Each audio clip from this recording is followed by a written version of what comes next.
السلام علیکم ناظرین، آپ دیکھ رہے ہیں پروگرام بات چیت اور میں ہوں غلام نبی مدنی۔ مسجد اقصی بیت المقدس پر اسرائیلی قبضے کو 70 سال ہو چکے ہیں۔ اسرائیلی قبضے کے 70 سالہ اس جشن پر امریکہ نے اپنے سفارت خانے کو تل ابیب سے بیت المقدس منتقل کرنے کا جو اعلان کیا تھا، اس کی عملی شکل اور اس کی عملی طور پر عملاً اس بیت المقدس میں جو سفارت خانہ ہے امریکی، اس کو منتقل کرنے کے لیے 14 مئی کی تاریخ رکھی گئی ہے۔ اور اس سفارت خانے کی منتقلی کے اسباب اور اہداف کیا ہیں، اس حوالے سے بات کریں گے۔ کیا اب بیت المقدس پر اسرائیل کا مکمل قبضہ ہو جائے گا؟ بیت المقدس پر امریکی اسرائیلی جارحیت کے خلاف امت مسلمہ کیوں خاموش ہے؟ پروگرام کے دوسرے حصے میں بات کریں گے امریکہ ایران جوہری معاہدے کا خاتمہ، پس منظر اور پیش منظر کیا ہے؟ امریکی صدر نے ایران سے جوہری معاہدہ کیوں ختم کیا؟ امریکہ ایران جوہری معاہدے کا خاتمہ، اس کے نقصانات اور اہداف کیا ہیں؟ امریکہ ایران جوہری معاہدے کا خاتمے سے کیا عالمی جنگ چھڑنے کا خدشہ ہے؟ پروگرام کے دوسرے حصے میں انہی سوالات پر بات چیت کریں گے، جبکہ پروگرام کے تیسرے حصے میں ہم بات چیت کریں گے ماہ رمضان کے تقدس کے حوالے سے۔ اسلام آباد ہائی کورٹ نے شاندار فیصلہ دیا ہے۔ ماہ رمضان میں ٹی وی چینلز پر اخلاق باختہ پروگراموں کی روک تھام اور متبادل پروگراموں کے لیے لائحہ عمل پیش کیا گیا ہے، جس میں علماء کرام اور پی ایچ ڈی اسکالرز کو مدعو کیا جائے گا۔ اسی طرح ماہ رمضان کے تقدس کو کیسے برقرار رکھا جا سکتا ہے، اور جو ہائی کورٹ اسلام آباد کا فیصلہ ہے اس فیصلے کو صرف رمضان ہی میں اس کو عملی طور پر نافذ کیا جائے یا اس کو پورے سال پر منطبق کیا جائے، اس حوالے سے پروگرام کے تیسرے حصے میں ہم بات چیت کریں گے۔ جہاں تک بات ہے پروگرام کے پہلے حصے کی، بیت المقدس پر اسرائیلی قبضے کے 70 سال مکمل ہو چکے ہیں۔ 2 دن کے بعد 14 مئی کو اسرائیل اپنا یوم آزادی منا رہا ہے، 70واں یوم آزادی منا رہا ہے، جبکہ مسلمان اس دن کو ایک افسوسناک دن کے طور پر یوم نکبہ کے نام سے منا رہے ہیں۔ اس دوران اسرائیلیوں کے ہاں یہ دن بہت زیادہ اہمیت کا حامل ہے۔ ان کا یہ کہنا ہے، اسرائیلی ذرائع کا یہ کہنا ہے کہ امریکہ نے جو 6 دسمبر کو 2017 میں جو اعلان کیا تھا القدس میں امریکی سفارت خانے کو منتقلی کا، اس اعلان پر حتمی شکل دے دی گئی ہے، اور اب 14 مئی کو اسرائیل سے تل ابیب سے بیت المقدس امریکہ اپنا سفارت خانہ منتقل کرے گا، اور اس منتقلی کی تقریب میں امریکہ سے ایک اسپیشل وفد بھی آ رہا ہے، جس کی قیادت جو ہے امریکی صدر کی جو بیٹی ہیں ایوانکا ٹرمپ، وہ اور ان کے جو خامند ہیں وہ کر رہے ہیں، اور اس کے علاوہ وزیر خزانہ بھی اس میں شامل ہوں گے امریکہ کے، اور بھی بہت سارے اعلیٰ عہدیدار شامل ہوں گے۔ جبکہ ٹرمپ کے حوالے سے یہ کہا جا رہا ہے کہ وہ ویڈیو لنک کے ذریعے خطاب کریں گے، اور دوسری طرف اسرائیل نے دیگر جو ممالک ہیں ان کے تقریباً 30 کے قریب، بلکہ 30 سے زیادہ سفراء کو دعوت دی تھی، اس میں تقریباً 30 کے قریب سفراء نے اس دعوت کو قبول کر لیا ہے۔ اور اسی طرح اس کے ساتھ ایک اور اہم بات یہ سامنے آئی کہ کچھ دن پہلے 7 مئی کو بیت المقدس کی جو شاہراہیں ہیں، سڑکیں ہیں، وہاں پر امریکی سفارت خانے کے جو سائن بورڈ ہیں علامتی، وہ بھی لگا دیے گئے ہیں۔ اور اب سوال یہ ہے کہ امریکہ اگر سفارت خانہ بیت المقدس منتقل کرتا ہے تو اس کے اہداف کیا ہیں، اور کیا اس سے اسرائیل کو براہ راست کنٹرول مل جائے گا بیت المقدس پر، اور کیا اس کے ذریعے مزید خون خرابہ ہوگا، مزید بدامنی ہوگی، اور اسی طرح کیا اس کا مطلب یہ ہے کہ اسرائیل کو پورے کے پورے بیت المقدس پر قبضہ اس کو دے دیا جائے، کھلی اجازت دے دی جائے؟ پھر اسی طرح اس کے ساتھ دوسرا سوال یہ بھی ہے کہ امت مسلمہ اس پر کیوں خاموش ہے؟ اسی حوالے سے ہم نے ایک ڈاکومنٹری بنائی ہے وصال اردو نے، وہ ڈاکومنٹری دیکھیے، اس کے بعد ہم واپس آتے ہیں، ہمارے ساتھ رہیے گا۔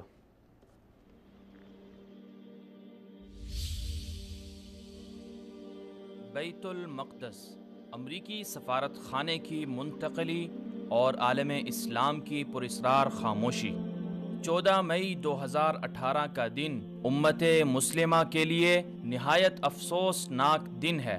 اس دن امت مسلمہ کے حرمین شریفین کے بعد تیسرے اہم ترین مقدس مقام بیت المقدس پر اسرائیلی غاصب یہودیوں کے قبضے کے 70 سال مکمل ہو جائیں گے۔ ہر سال کی طرح اس سال بھی اسرائیلی یہودی اس دن اپنی قومی سالگرہ منا رہے ہیں، مگر اسرائیلیوں کے نزدیک اس سال کی سالگرہ ماضی کی سالگرہوں سے کہیں زیادہ اہم اور تاریخی بتائی جا رہی ہے، کیونکہ اس دن اسرائیلی یہودیوں کی دیرینہ خواہش بھی پوری ہو رہی ہے، اور بیت المقدس پر عملاً اسرائیلی قبضے کا صدیوں پرانا خواب بھی پورا ہوتا نظر آ رہا ہے۔ اسرائیلی یہودیوں کے اس دیرینہ خواب کی تکمیل امریکہ کر رہا ہے۔ چنانچہ اس سال 14 مئی کو امریکہ پہلی بار تل ابیب سے اپنا سفارت خانہ عملاً بیت المقدس منتقل کرے گا، جس کا اعلان گزشتہ سال 6 دسمبر کو امریکی صدر ڈونلڈ ٹرمپ نے کیا تھا۔ امریکی صدر کے اس متنازع بیان کے بعد عالم اسلام سمیت پوری دنیا میں بھرپور احتجاج کیا گیا۔ اقوام متحدہ میں اسرائیل اور امریکہ کے خلاف قراردادیں پاس کی گئیں، مگر امریکہ ماضی کی طرح اپنی ہٹ درمی کی روایت برقرار رکھتے ہوئے اس اعلان کے صرف 5 ماہ بعد رواں سال 14 مئی کو پوری دنیا کے احتجاج اور قراردادوں کو بائی پاس کر کے امریکی سفارت خانے کو تل ابیب سے بیت المقدس منتقل کر رہا ہے۔ چنانچہ اسرائیل نے امریکی سفارت خانے کی منتقلی کے لیے 14 مئی کو ایک بہت بڑی تقریب منعقد کر رکھی ہے، جس میں اسرائیلی صدر روین ریولن، اسرائیلی وزیر اعظم بنیامین نیتن یاہو اور دیگر اسرائیل کے اعلیٰ حکومتی، غیر حکومتی شخصیات اور فوجی اہلکاروں سمیت امریکہ کی اعلیٰ شخصیات پر مشتمل ایک وفد شامل ہوگا۔ امریکی وفد میں تاحال امریکی صدر ڈونلڈ ٹرمپ کی آمد کو غیر متوقع بتایا جا رہا ہے، مگر امریکی صدر کی بیٹی ایوانکا ٹرمپ، داماد جیرڈ کوشنر سمیت دیگر امریکی عہدیداروں کی امریکی سفارت خانے کی منتقلی کی تقریب میں شرکت کنفرم ہو چکی ہے۔ امریکی سفارت خانے کی عملی منتقلی کے لیے بیت المقدس میں امریکی سفارت خانے کے سائن بورڈ بھی 7 مئی 2018 کو آویزاں کر دیے گئے ہیں۔ یہ سائن بورڈ بیت المقدس شہر کے اسرائیلی میئر نیر برکات نے بذات خود جا کر نصب کیے۔ اس موقع پر ان کا کہنا تھا کہ یہ خواب نہیں بلکہ یہ حقیقت ہے کہ آج میں نے اپنے ہاتھوں سے بیت المقدس میں امریکی سفارت خانے کا سائن بورڈ نصب کیا ہے۔ اسرائیلی حکام کے مطابق پہلے مرحلے میں امریکی سفارت خانہ تل ابیب سے جنوب بیت المقدس میں ارنونا کے مقام پر واقع امریکی قونصل خانے منتقل کیا جائے گا، مگر اس کے لیے علیحدہ سے جگہ کا انتخاب کر لیا گیا ہے جہاں مکمل طور پر امریکی سفارت خانے کی بلڈنگ بنائی جائے گی، جس پر $1 بلین کی رقم خرچ ہوگی۔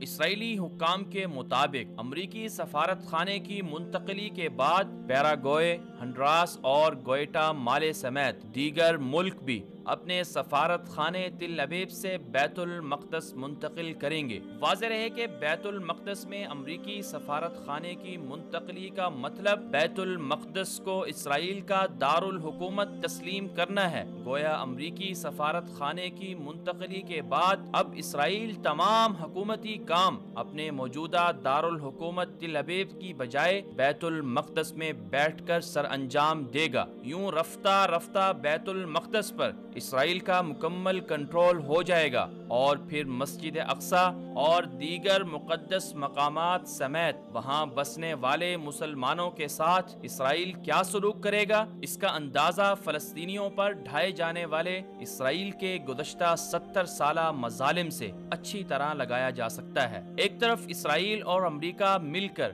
مسلمانوں کے تیسرے مقدس مقام مسجد اقصی پر قبضے کا صدیوں پرانا منصوبہ مکمل کر رہے ہیں، دوسری طرف امت مسلمہ ہے جو ابھی تک مذمتی بیانات سے آگے نہیں نکل رہی، بلکہ امت مسلمہ کے بعض نام نہاد لیڈر امریکی خوشنودی کی خاطر غاصب اسرائیل سے تعلقات جوڑنے کے لیے ہلکان ہوئے جا رہے ہیں۔ ایسے میں سوال یہ ہے کہ آخر امت مسلمہ کے اس مقدس مقام کی حفاظت کون کرے گا؟ کیا مسلمان اس قدر بے حس اور اپاہج ہو چکے ہیں کہ وہ سرور دو عالم صلی اللہ علیہ وسلم کی جائے معراج اور قبلہ اول مسجد اقصی پر یہودیوں کے قبضے کو نہیں روک سکتے؟ سیدنا عمر فاروق رضی اللہ عنہ اور صلاح الدین ایوبی کی قربانیوں کو مسلمان کس طرح اتنی آسانی سے بھلا سکتے ہیں؟ کیا حرمین شریفین کے بعد امت مسلمہ کے تیسرے مقدس مقام کے ساتھ مسلمانوں کی غفلت اور خاموشی کا حساب نہیں لیا جائے گا؟ اس پر ہر مسلمان کو غور کرنا ہوگا۔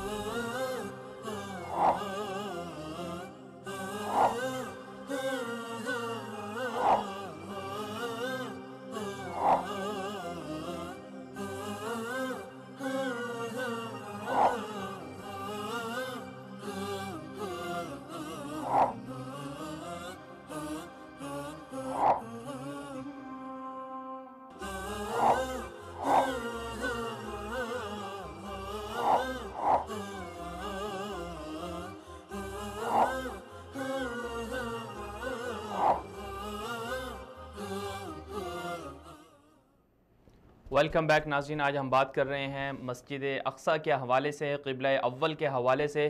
مسجد اقصیٰ پر غاصب اسرائیلی یہودیوں کے قبضے کو 70 سال بیت گئے۔ ان 70 سالوں میں فلسطینی مسلمانوں نے جو قربانیاں دیں وہ یقیناً تاریخی ہیں اور لائق تحسین ہیں، اور اس وقت بھی فلسطینی مسلمان اسرائیلی یہودیوں کے سامنے، غاصبوں کے سامنے کمر تان کر، سینہ تان کر کھڑے ہوئے ہیں۔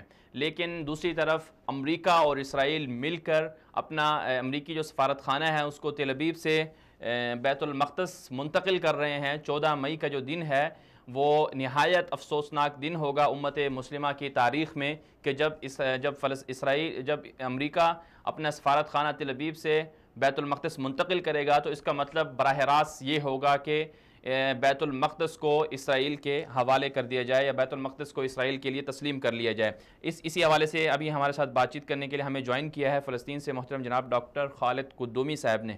السلام علیکم ڈاکٹر صاحب، بہت شکریہ آپ نے وقت دیا ہمیں۔ وعلیکم السلام ورحمۃ اللہ۔ ڈاکٹر صاحب، فلسطین پر اسرائیلی قبضے کے 70 سال ہو چکے ہیں۔ اس دوران فلسطینیوں نے بے شمار قربانیاں دیں، تو سب سے پہلے تو یہ بتائیے گا کہ جو گزشتہ 70 سال کی جو تاریخ ہے اس میں فلسطینی مسلمانوں کی جد و جہد کیا رہی، اور انہوں نے اس میں اپنا کتنا حصہ ڈالا، اور کیا ان قربانیوں کے نتیجے میں ان کو کیا ملا، اور دوسری طرف یہ بھی بتائیے گا کہ اسرائیل نے ان 70 سالوں میں کیا کچھ کیا، اور اس کے ساتھ ساتھ یہ بھی سامنے رکھ کر کہ یوم نکبہ جو 14 مئی کو آ رہا ہے اس دفعہ، تو اس حوالے سے فلسطینی مسلمان کیا کرنے جا رہے ہیں۔ بسم اللہ الرحمن الرحیم۔ پہلی بات ہے آپ کا بہت شکریہ ہے کہ جو مجھے یہ فرصت دیا ہے کہ آپ سے اور آپ کے ناظرین سے گفتگو کیا جائے۔ 70 سال ہے کہ فلسطین کے اوپر جو زخم چلا جا رہا ہے آج تک ہے کہ وہ زخم ہے کہ بہت ہی گہرا ہے، اور چونکہ یہ زخم ہے کہ صرف اور صرف دشمنوں کی طرف سے نہیں ہے، یہ انفارچونیٹلی ہے، یہ زخم ہے کہ کچھ دوسرے دوست اور کچھ دوسرے احباب کہلاتے ہیں کہ وہ اس زخم میں شریک ہوئے جا رہے ہیں۔ سب سے بڑی بات ہے جو میں کہنا کہ آپ کے سوال کا جواب یہ ہے کہ فلسطینی میں کیا جدوجہد قربانی دیا ہے، شہادتیں ہیں، گھروں کو مسمار ہوئے تھے کہ دشمنوں کی طرف سے، اور ابھی تک ہے کہ انہوں نے اپنے حقوق کے لیے لڑ رہے ہیں اور اپنی جدوجہد قائم کیا ہے۔ کیا کامیابی حاصل کی ہے کہ آج فلسطین کے سب سے پہلا مسئلہ ہے دنیا میں موجود ہے اسرائیل، جو سب سے بڑا دشمن ہے امت کے لیے اور مسلمانوں کے لیے ہے، وہ بھی اسی طرح کے ہمارا دشمن ہے۔ فلسطینیوں نے کہ 2005 میں کہ تحریک مزاحمت کی جدوجہد سے کہ اسرائیلیوں کو غزہ سے نکالا گیا ہے، لیکن افسوس یہ ہے کہ جی غزہ ابھی تک ہے کہ محاصرے کے اندر ہے، سیج کے اندر ہے، کہ ہر طرف سے وہاں کے انہوں نے اپنے تحریک مزاحمت کو چلایا ہے، ساتھ ساتھ کے عواموں نے اپنے رائے کی وجہ سے کہ ان کو سزا یہ ملا ہے انٹرنیشنل کمیونٹی کی طرف سے کہ ان کو پانی ہے، پانی نہیں دیا، بجلی بھی نہیں دیا، انہوں نے اپنے جو ضروریات ہے زندگی کا ہے کہ جی اس کو ختم کر دیا ہے۔ یعنی ایک بہت بڑا جیل آپ کہا جا سکتے جہاں 12 ملین فلسطینی ہیں آج غزہ کے اندر ہے، محاصرے کے اندر ہے، 70 سال سے ہیں۔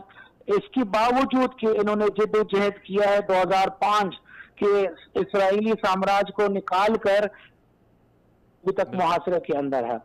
مسجد جی وہاں کے جو ہمارا مسلمان ہے بھائی اور بہنوں نے کہ انہوں نے نہتے ہوتے ہوئے ہے کہ اسرائیلیوں کا سامنا کیا ہے، مسجد کو دفاع کرنے کے لیے، شہر کو دفاع کرنے کے لیے انہوں نے اپنے بچوں کو قربان دیا ہے، اور مسلمانوں کو پکارا ہے ابھی تک ہے کہ جی انہوں نے جو اقوام متحدہ میں اور دنیا کو اس درندہ کے اصل چہرہ کو دکھایا گیا ہے، لیکن اس کے باوجود لگتا ہے کہ یہ انٹرنیشنل کمیونٹی نہ دیکھتا ہے، نہ سنتا ہے، نہ کچھ کرنا چاہتا ہے، چونکہ انہوں نے کہ اسرائیل کو سامنا کیا، اسرائیل کو ساتھ دیا ہے۔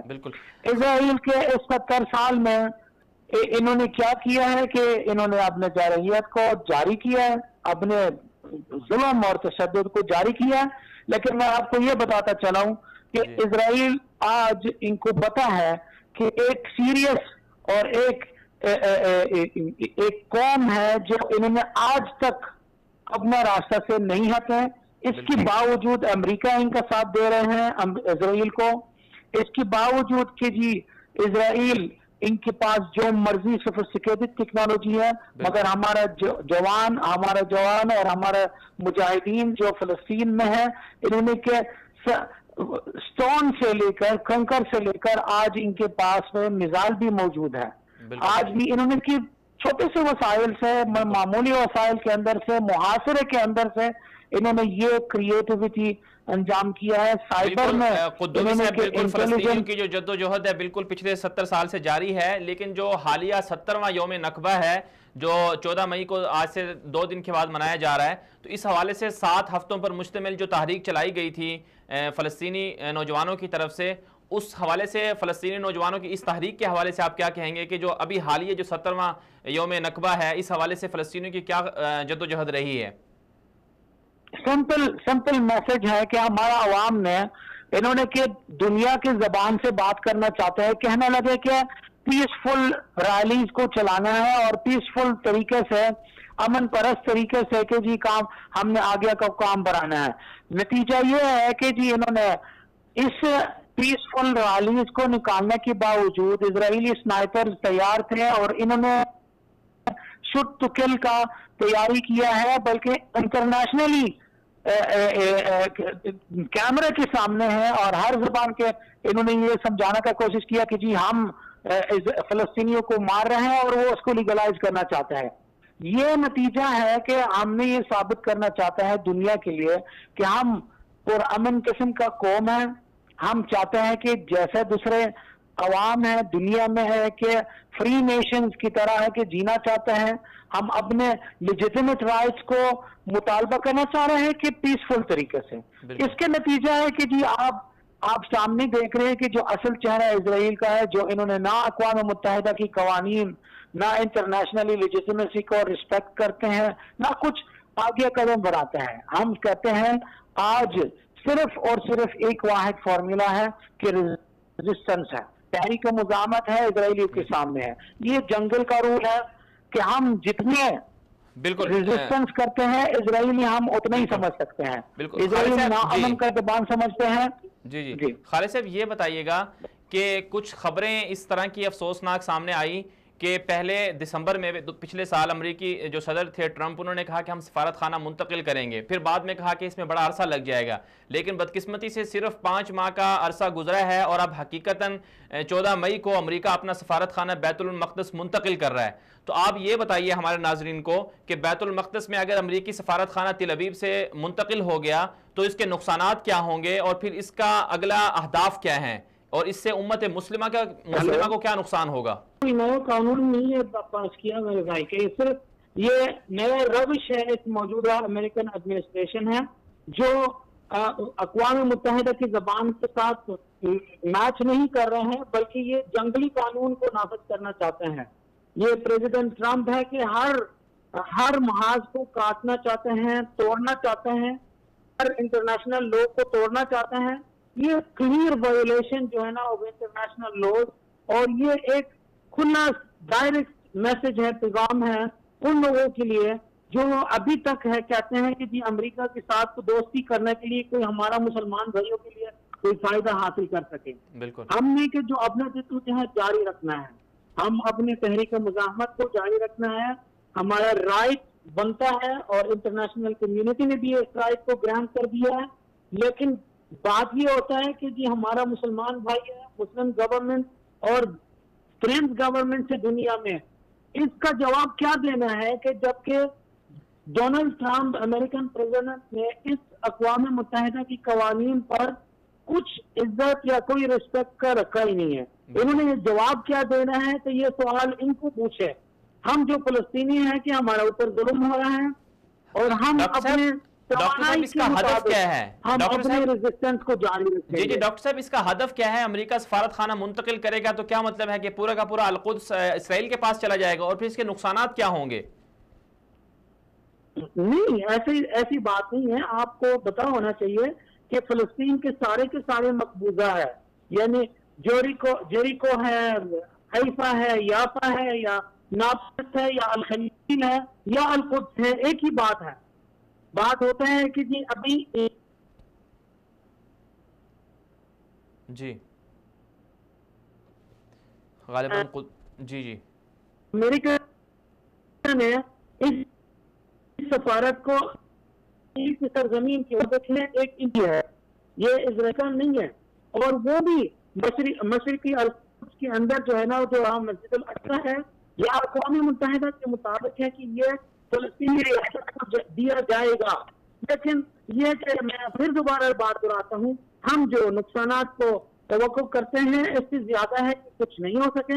صرف ایک ہی نقصان ہے کہ یہ جو خنجر ہمارا کمر میں دیا جا رہا ہے نارملائزیشن کے نام پر، یعنی اسرائیل کے ساتھ روابط کو بہتر کرنے کے لیے، یہ چیز کو ہم ہم اس سے مطلب آگاہ کرنا چاہتے ہیں.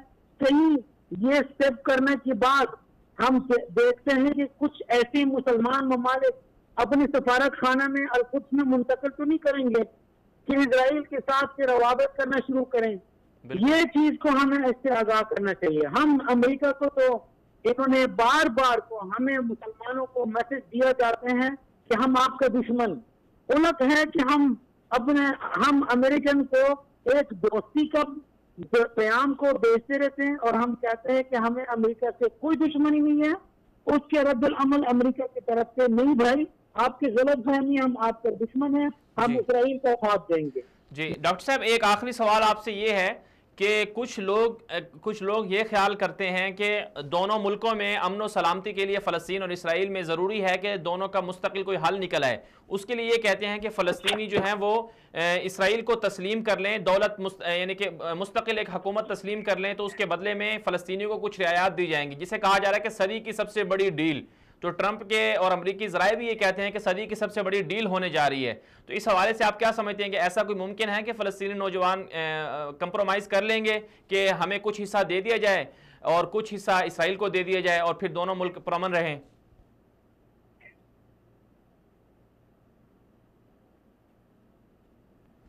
غالباً خالد قدومی صاحب سے ہمارا رابطہ منقطع ہو گیا ہے. ہم آگے بڑھیں گے اپنے پروگرام میں.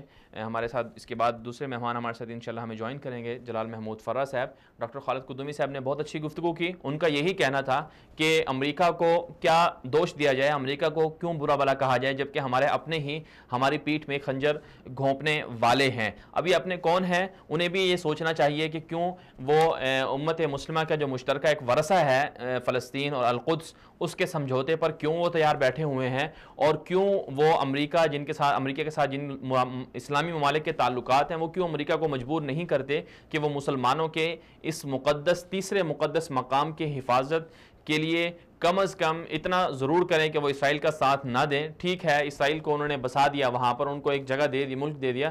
تو اسی حوالے سے ہمارے ساتھ مزید بات کرنے کے لیے ہمارے ساتھ لائن پر موجود ہیں محترم جناب جلال محمود الفرہ صاحب.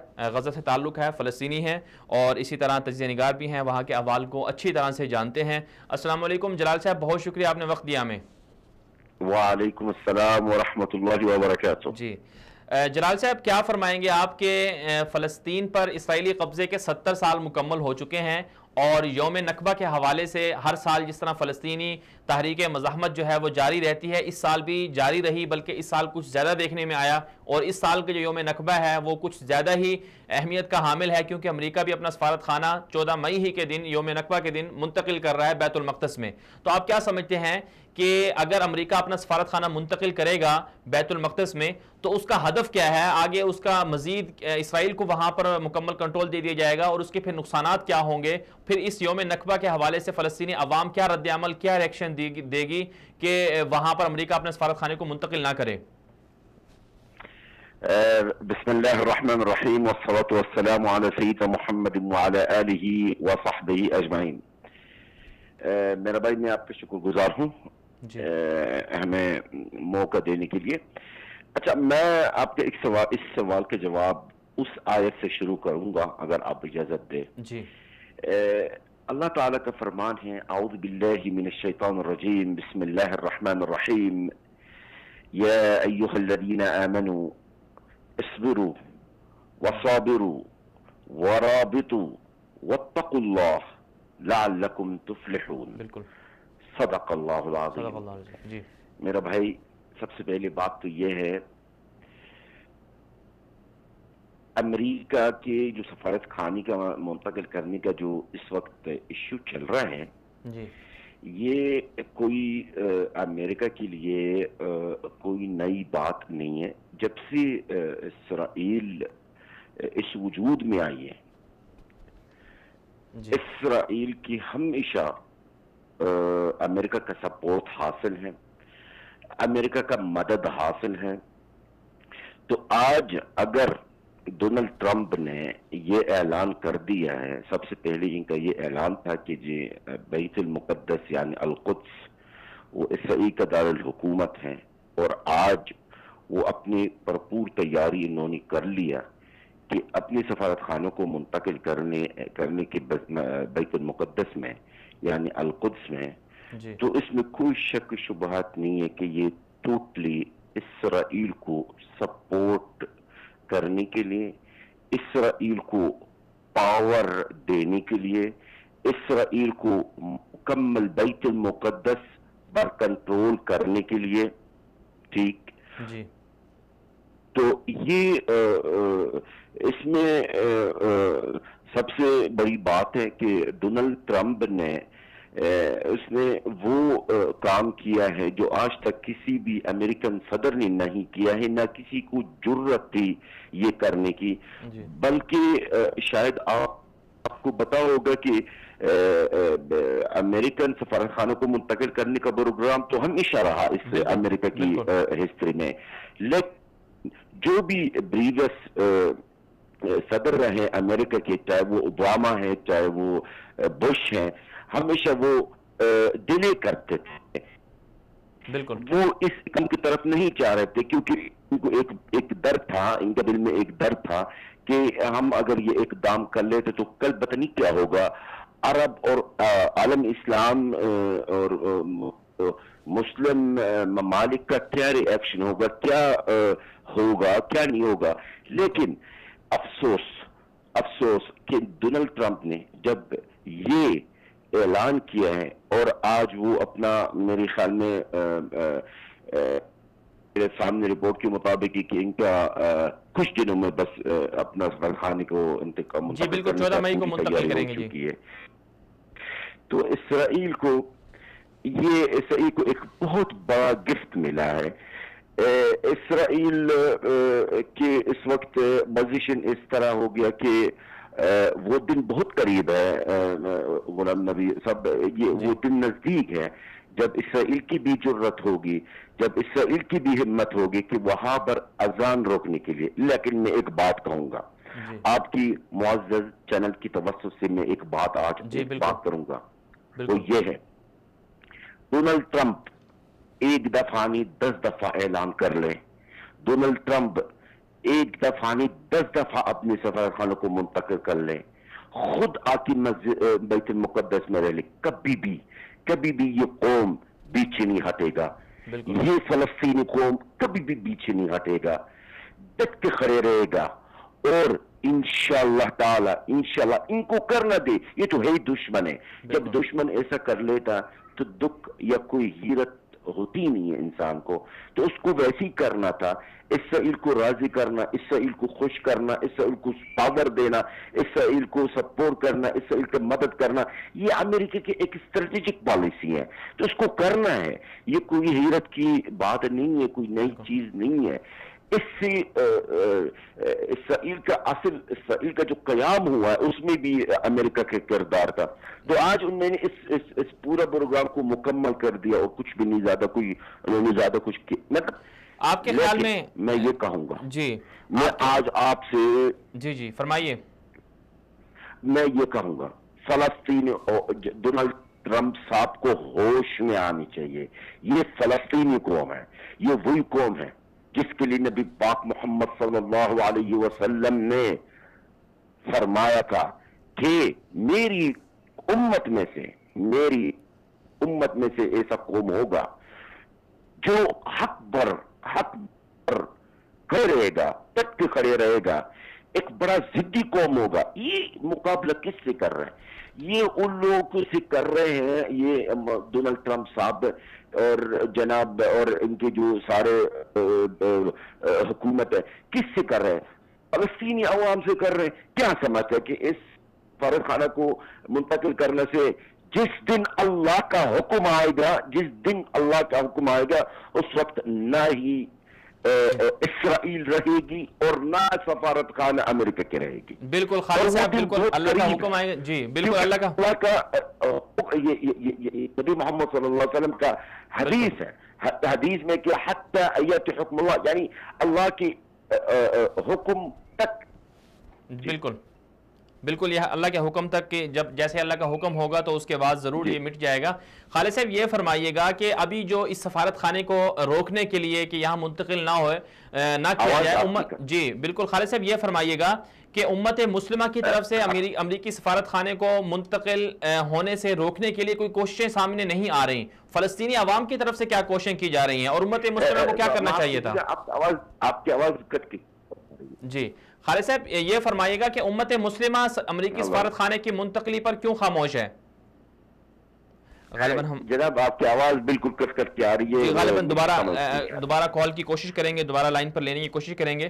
خالد صاحب بہت اچھی گفتگو فرما رہے تھے، ان کا یہی کہنا تھا کہ جب تک اللہ کا حکم نہیں آتا بالکل وہ حق پر ہیں اور فلسطینی عوام کبھی بھی کمپرومائز نہیں کریں گے. ٹھیک ہے وہ مظلوم ہیں، نہتے ہیں، ان پر ظلم کیا جا رہا ہے، لیکن وہ صف باندھ کر کھڑے رہیں گے، سینہ تان کر کھڑے رہیں گے اسرائیلیوں کے سامنے، چاہے وہ بیت المقدس میں سفارت خانہ ہی کیوں منتقل نہ کر لیں. لیکن دوسری طرف سوال یہ ہے کہ امت مسلمہ کیوں خاموش ہے، امت مسلمہ کیوں اپنے معاملات میں الجھی ہوئی ہے، انہیں کیوں خبر نہیں ہے کہ رسول اکرم صلی اللہ علیہ وسلم کی جائے معراج اور قبلہ اول پر یہودیوں کا قبضہ انتہائی شدید سے شدید تر ہوتا جا رہا ہے. یہ وہ مسجد اقصی ہے، یہ وہ قبلہ اول ہے جس کے لیے سیدنا عمر فاروق رضی اللہ عنہ سے لے کر صلاح الدین ایوبی تک، سلطان عبدالحمید ثانی تک، بلکہ آج تک لوگ قربانیاں دیتے آ رہے ہیں، جس کے لیے لاکھوں شہداء قربان ہوئے ہیں. دنیا کی واحد ایسی جگہ ہے، واحد ایسی سرزمین ہے جس کے لیے خون بہت زیادہ دیا گیا ہے، قربانیاں دی گئی ہیں. اگرچہ تینوں مذاہب اس کو اپنے لیے مقدس مانتے ہیں، لیکن مسلمانوں کے لیے یقیناً ایک یہ مقدس اور بابرکت جگہ ہے، کیونکہ یہاں پر اللہ تعالیٰ نے اسے قرآن پاک میں مبارک جگہ کا لقب بھی دیا ہے. خالد جلال محمود سے دوبارہ رابطے کی کوشش کریں گے، ان سے مزید جاننے کی کوشش کریں گے کہ آخر کیا وجہ ہے کہ امت مسلمہ کیوں خاموش ہے اس معاملے میں. اور جلال صاحب دوبارہ ہمارے ساتھ لائن پر موجود ہیں. جلال صاحب یہ فرمائیے گا کہ امت مسلمہ امریکی سفارت خانے کی منتقلی پر خاموش کیوں ہے، اور ابھی یوم نکبہ کو کیا پلان ہے فلسطینی مسلمانوں کا کہ سفارت خانے کی منتقلی کے خلاف احتجاج کیا جائے؟ دیکھیے غلام نبی صاحب، پہلی بات تو یہ ہے کہ بڑا اچھا سوال کیا آپ نے، امت مسلمہ کیوں خاموش ہے. دیکھیے سب سے پہلی بات میں ایک، اگر مجھے اجازت دے تو میں آپ کو ایک بات بتا دوں. دیکھیے ڈونلڈ ٹرمپ نے جب اعلان کیا تھا بیت المقدس کو، مسجد الاقصی کو بطور اسرائیل کی دارالحکومت ہے، تو انہوں نے کافی عرب حکمرانوں میں سے کافی یعنی ان میں سے کافی لوگوں کو انہوں نے اعتماد میں لیا ہے. بالکل ان میں سے میں یہ بات نہیں کروں گا، میں کسی بھی الزام نہیں لگاؤں گا کہ جی انہوں نے ساتھ دیا ہے، لیکن ان میں سے ایسے بھی ہیں حکمران جنہوں نے یس کیا، جی کہا، انہوں نے مطلب ان کے اس اقدام کو سپورٹ کیا، اور دوسروں نے جواب نہیں دیا. تو میرا دیکھیے خاموش ہونے کا وجہ سمبل سی بات ہے، ایک چھوٹی سی بات ہے، وہ یہ ہے کہ سب کو اقتدار کا فکر ہے، سب کو پتا ہے، جو بھی ہمارے مسلمان حکمران ہیں ان کو سب کو پتا ہے، جو بھی اس امریکہ کا مخالفت کرے گا وہ اقتدار میں نہیں رہے گا. تو یہ کرسی کا نشہ ایسا ہو گیا کہ سب کو بالکل ایسا کر دیا کہ بیت المقدس کا بھی ان کی کا کوئی اب ویلیو نہیں رہا ان کی نظروں میں، کہ اس طرح ہمت ہوگی یہ ٹرمپ کو کہ وہ اعلان کر دے. تو ان کا خاموش ہونے کا بڑا سمپل سی بات ہے، خاموش ہونے کا وجہ یہ اقتدار بالکل. فلسطینی نوجوان کیا کر رہے ہیں اس دفعہ امریکی سفارت خانے کے خلاف؟ احتجاج کر رہے ہیں؟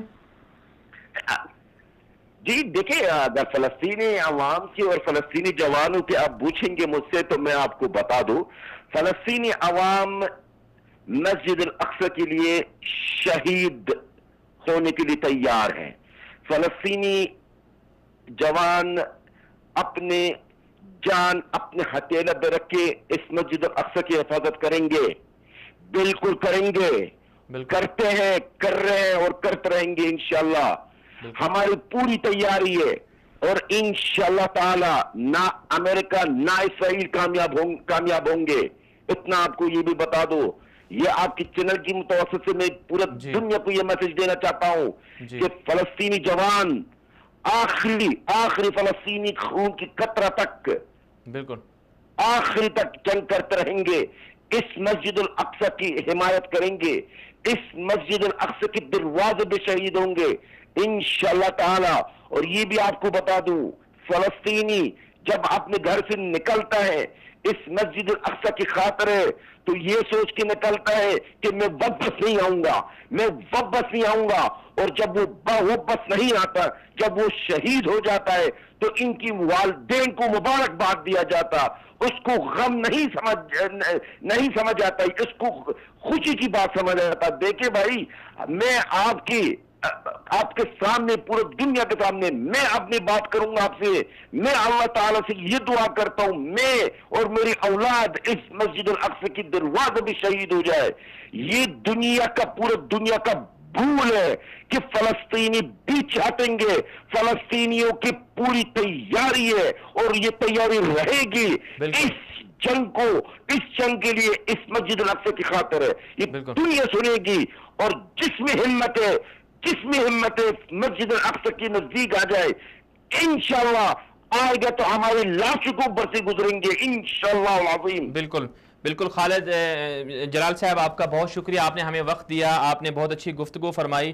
ناظرین کرام، آپ نے سن لیا کہ مسجد اقصی کے لیے ہر فلسطینی کا جذبہ جو ابھی پیدا بھی نہیں ہوا، وہ ان کے والدین بھی یہ چاہتے ہیں کہ ہمارے بچے، ہماری آل اولاد مسجد اقصی پر قربان ہو جائے. لیکن سوال یہ ہے، کیا صرف مسجد اقصی کی حفاظت اور قبلہ اول کی حفاظت کے لیے جان دینا صرف فلسطینیوں کا ہی معاملہ ہے؟ کیا یہ صرف فلسطینیوں کی ذمہ داری ہے کہ وہ اپنی جانیں قربان کرتے رہیں؟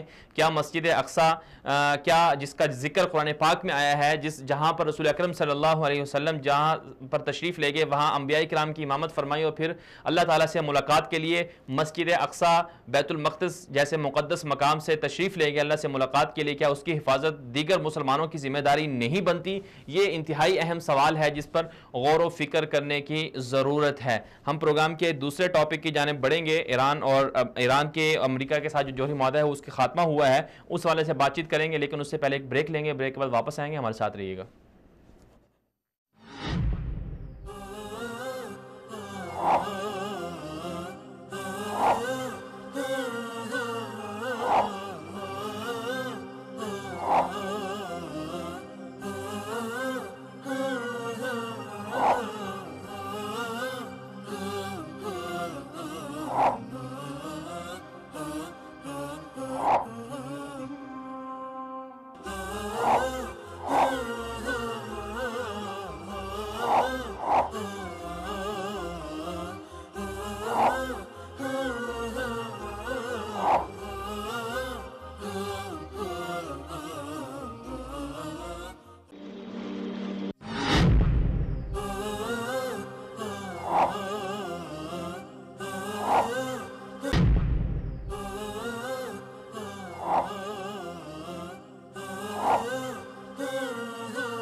بیک ناظرین، پروگرام کے دوسرے حصے میں ہم نے بات کرنی تھی ایران امریکہ جوہری معاہدے کے خاتمے کے حوالے سے۔ چند دن پہلے امریکی صدر ڈونلڈ ٹرمپ نے ایران اور امریکہ کے جو درمیان جو معاہدہ ہوا تھا، بلکہ امریکہ کے ساتھ 5 ملک اور بھی تھے جن میں برطانیہ، رشیا، فرانس، جرمنی اور چین اور روس، یہ 5 ممالک تھے امریکہ کے ساتھ۔ ان 6 ممالک نے مل کر ایران پر جو نیوکلیر ایٹمی توانائی کے حوالے سے جو نیوکلیر جو وہ ٹیکنالوجی حاصل کر رہے تھے، اس حوالے سے جو پابندیاں تھیں ان پابندیوں کو اٹھایا تھا، جس سے ایران کی معیشت کو فائدہ ہوا تھا۔ یہ معاہدہ ہوا تھا 2015 میں۔ 2015 میں باراک اوباما کی جو حکومت تھی اس میں ان کا معاہدہ ہوا، ایران پر سے جو پابندیاں تھیں وہ اٹھا لی گئی تھیں، اور جو ایران جو نیوکلیر ٹیکنالوجی حاصل کر رہا تھا یا یورینیم کی افزودگی کر رہا تھا، اس حوالے سے انٹرنیشنل مانیٹرنگ سیل بنایا گیا تھا جو اسے مانیٹر کر رہا تھا۔ لیکن امریکی صدر نے اپنے جو انتخابی کمپین تھی اس میں بھی کہا کہ ہمیں یہ معاہدہ قبول نہیں ہے، ہمیں یہ معاہدہ ختم کرنا ہے۔ اسی حوالے سے انہوں نے وہ شروع سے کہتے آئے ہیں، لیکن پھر عملی طور پر اس کا خاتمہ ابھی 2-4 دن پہلے کر دیا گیا ہے۔ اور اس معاہدے کے ختم ہونے کے بعد معاملہ یہ ہے کہ دنیا میں ایک ہلچل مچی ہوئی ہے، جبکہ یورپی یونین جو ہیں وہ ایک طرف ہیں، جس میں برطانیہ، فرانس اور جرمنی بھی شامل ہیں، وہ یہ کہہ رہے ہیں کہ اس معاہدے کو ختم نہیں ہونا چاہیے، امریکہ نے ایک طرفہ فیصلہ کیا ہے، جبکہ ایران کی طرف سے یہ مطالبہ کیا جا رہا ہے، ایران کی طرف سے اور اس کے جو حلیف ممالک ہیں ان کی طرف سے یہ کہا جا رہا ہے کہ یہ جو معاہدہ ختم ہوا ہے یہ امریکہ نے بہت بڑی غلطی کی ہے، ہم جو معاہدے کے جو دیگر 5 شریک ممالک ہیں ہم ان کو بھی قائل کریں گے کہ وہ اس معاہدے پر برقرار رہیں۔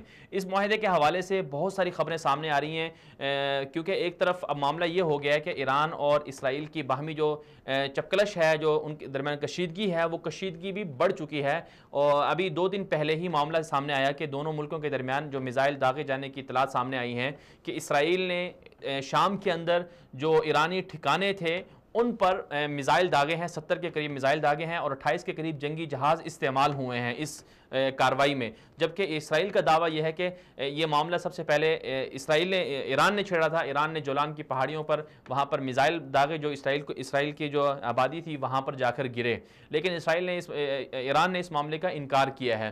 اب اس تناظر میں، اس سارے منظر نامے میں ماہرین یہ کہہ رہے ہیں، کچھ لوگ یہ خدشات یہ ظاہر کر رہے ہیں کہ اب ایران اور اسرائیل کی جنگ چھڑنے والی ہے اور بہت جلد چھڑنے والی ہے۔ تو اب سوال یہ ہے کہ کیا واقعی ایران اور اسرائیل کی جنگ چھڑ جائے گی؟ اگر حقائق کو دیکھا جائے تو اسرائیلی جو ذرائع ہیں وہ یہ کہتے ہیں کہ اسرائیل کے اندر کوئی اس معاملے پر ابھی تک بات چیت نہیں چل رہی کہ انہوں نے کسی جنگ کو لڑنا ہے، کسی جنگ کے لیے تیاری کرنی ہے تو وہ اس کے لیے تیار رہیں۔ تو اس لیے اسرائیلی ذرائع یہ کہتے ہیں کہ جنگ کا کوئی امکان نہیں ہے، لیکن دوسری طرف جو سینیریو جو منظرنامہ بن چکا ہے دنیا کے سامنے وہ یہی بن چکا ہے کہ اسرائیل اور امریکہ ایران کی جنگ ہوگی اور اس میں ایران کو شام سے نکالا جائے گا۔ اس ضمن میں جو دورہ ہے نیتن یاہو کا دورہ، جو رشیا کا دورہ انہوں نے کیا ہے، وہ بہت اہمیت کا حامل ہے، کیونکہ جو نیتن یاہو نے دورہ کیا ہے اس میں انہوں نے یہ کہا کہ اس معاملے میں نیتن یاہو نے جو دورہ کیا ہے اس معاملے میں انہوں نے رشیا کو اس بات پر قائل کیا، رشیا کو اس بات پر مجبور کیا کہ رشیا S-300 جو دفاعی سسٹم ہے جس کے ذریعے سے جو فضائی جو نظام ہے اس کو برقرار رکھا جاتا ہے، اس کو پروٹیکٹ کیا جاتا ہے، میزائلوں سے بچایا جاتا ہے، تو وہ شام کو نہ دیں، جس سے جو ایرانی جو ٹھکانے ہیں ان کو نقصان پہنچانے میں یا ان کو ختم کرنے میں آسانی ہو۔ اور رشیا نے اس معاملے میں ایگریمنٹ کیا ہے، اور اسرائیلی ذرائع یہ بھی کہہ رہے ہیں کہ روس نے نیتن یاہو کو یقین دلایا ہے کہ وہ ایران کی حمایت سے دستبردار ہو جائے گا، اور ایران کے مخالف اسرائیل جو بھی اقدام اٹھائے گا تو رشیا اس میں ایران کے انگیسٹ ہی ہوگا، ایران کی حمایت میں نہیں جائے گا بلکہ اسرائیل کے ساتھ کھڑا ہوگا۔ تو اب اس سارے منظر نامے میں معاملہ یہ سمجھ میں آ رہا ہے، کچھ لوگ یہ کہہ رہے ہیں کہ اب ایران کو شام سے نکال کر اسرائیل کو آگے بڑھایا جائے گا، اور پھر ظاہر سی بات ہے عراق میں بھی ایران کا قبضہ ہے تو وہاں سے بھی اس کو نکالا جائے گا، اس کے بعد گریٹر اسرائیل کی جو راہ ہے وہ ہموار کی جائے گی، اسرائیل اپنے قدم آگے بڑھائے گا، شام میں آئے گا اور پھر اس کے بعد عراق میں آئے گا۔